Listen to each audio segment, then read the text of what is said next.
একটা অন্য ধরনের রেসিপি নিয়ে আজ তোমাদের কাছে চলে এলাম। গাছ থেকে পাড়া একদম দেশি জলপাই। জানো তো, আমার দিদার বাড়িতে জলপাইয়ের গাছ আছে, তো সেখান থেকে দিদা আমাদের জন্য পাঠিয়ে দিয়েছিল। মা তো সেই জলপাই দিয়ে অনেক কিছুই বানায়। আজকে মাকে বললাম জলপাইয়ের চাটনি বানাতে।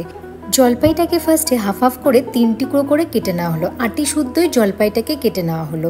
তারপরে জলপাইটাকে জলে সিদ্ধ করে নিয়ে তুলে নেওয়া হলো। কড়াইতে ওর মধ্যে 1 টিস্পুন মতো সর্ষের তেল দিয়ে ওর মধ্যে একটা শুকনো লঙ্কা আর হাফ টিস্পুন মতো কালো সর্ষে সাদা সর্ষে দিয়ে সিদ্ধ করা জলপাইটা দিয়ে ওর মধ্যে সামান্য পরিমাণ 1 টিস্পুন হলুদ গুঁড়ো, স্বাদ মতো লবণ দিয়ে কিছুক্ষণ ভেজে নিয়ে বাড়িতে রাখা ওর মধ্যে মিষ্টি শিরে অ্যাড করে দিয়ে কিছুক্ষণ ফুটিয়ে নিয়ে একদম গ্যাস ওভেনটা বন্ধ করে সব শেষে ভাজা মশলা দিয়ে নামিয়ে দেওয়া হলো। জানো তো, আমার দিদা যখনই জলপাইয়ের চাটনি বানাতো ঠিক এই প্রসেসেই বানাতো। খেতে এত সুস্বাদু হতো, একদম স্টিকি স্টিকি জেলির মতো।